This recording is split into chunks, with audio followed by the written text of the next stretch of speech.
Assalamualaikum warahmatullahi wabarakatuh. Kali ini saya akan menjelaskan tentang istilah-istilah yang ada di dalam diagram ER. Di sini telah ada penjelasannya. Seperti yang sudah dijelaskan sebelumnya, bahwa dasar dari basis data yaitu entitas, atribut, relasi, dan batasan kardinalitas. Entitas dan atribut sudah dijelaskan di postingan sebelumnya di sini. Saya akan membahas tentang relasi dan kardinalitas dalam basis data secara singkat, bahwa relasi atau relationship ialah hubungan antara beberapa entitas, dan kardinalitas atau cardinality merupakan banyaknya jumlah maksimum entitas yang dapat berelasi dengan entitas yang lain. Ada beberapa tipe dalam menyatakan kardinalitas, yaitu 1. Satu ke satu atau one to one. Yang kedua, satu ke banyak atau one to many.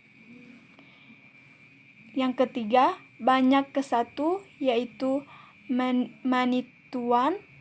Kemudian nomor 4, banyak ke banyak atau many to many. Kemudian contoh ERD untuk one to one seperti yang sudah ada di gambar ini, yaitu di ruangan praktikum mahasiswa menggunakan laptopnya masing-masing untuk mengikuti praktikum, sehingga kardinalitasnya ialah 1-1 dengan entitas mahasiswa, dan atribut dari mahasiswa ialah NPM atau primary key, nama mahasiswa dan nilai mahasiswa. Entitas satunya lagi ialah laptop dengan atribut ID laptop atau primary key, merek laptop, dan prosesor, sehingga dapat dimodelkan seperti gambar di bawah ini. Seperti yang sudah ada di bawah ini, gambar di bawah ini. Ini adalah contoh dari kardinalitas basis data. Kemudian pengertian dari weak entity adalah suatu entity di mana keberadaan dari entity tersebut tergantung dari keberadaan entity lain. Entity yang merupakan induknya disebut identifying owner, dan relationship-nya disebut identifying relationship. Weak entity selalu mempunyai total partisipan constraint dengan identifying owner. Kemudian contoh ternary degree relationship. Ternary degree relationship adalah sebuah relasi yang mempunyai 3 entity yang saling berhubungan. Berikut contoh ternary degree relationship yang berstudi kasus tentang suku cadang mobil. Dari ERD tersebut terdapat relasi antara supplier suku cadang dan mobil, dan contoh relasinya akan saya jelaskan dengan tabel berikut ini.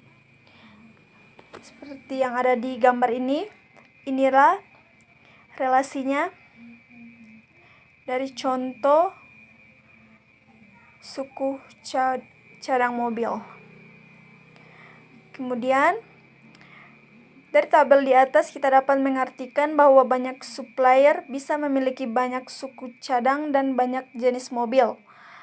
Anda bisa melihat tabel detail dan Anda tidak akan menemukan data yang duplikat. Kemudian Specialization adalah proses mendesain subgrup di dalam suatu entity. Suatu himpunan entitas bisa memiliki suatu subgrup yang berbeda di antara entitas-entitas lain dalam himpunan tersebut. Misalnya, Suatu subhimpunan entitas dalam suatu himpunan entiti bisa memiliki atribut yang berbeda dari entiti-entiti lain. Pada dasarnya, teori-teori yang telah kita pelajari sebelumnya sudah mencukupi buat kita untuk menyelesaikan berbagai permasalahan sistem basis data pada kasus-kasus nyata. Namun, demikian ada beberapa kasus yang jarang kita temui saat merancang sistem basis data sederhana yang memerlukan perlakuan tertentu, seperti bila suatu entiti terpecah ke dalam beberapa spesialisasi tertentu. Kemudian penjelasan terakhir yaitu generalization. Generalization adalah proses pendefinisian subkelas yang disatukan menjadi entitas superkelas tunggal berdasarkan karakteristik umum. Di samping proses desain top-down dari inisial entitas ke level lebih rendah atau subgroup, desain juga dapat dilakukan dengan proses bottom-up, yaitu banyak entitas disintesiskan menjadi entiti yang lebih tinggi berdasarkan kesamaan fiturnya. Hubungan generalisasi adalah menunjukkan bahwa salah satu dari dua kelas yang terkait atau subkelas dianggap sebagai bentuk khusus dari yang lain atau jenis super, dan superkelas dianggap sebagai generalisasi dari subkelas dalam prakteknya. Ini berarti bahwa setiap instance dari subtipe juga merupakan turunan dari superkelas tersebut. Demikian penjelasan tentang istilah-istilah yang ada di diagram ER. Mohon maaf bila ada salah kata. Wassalamualaikum warahmatullahi wabarakatuh.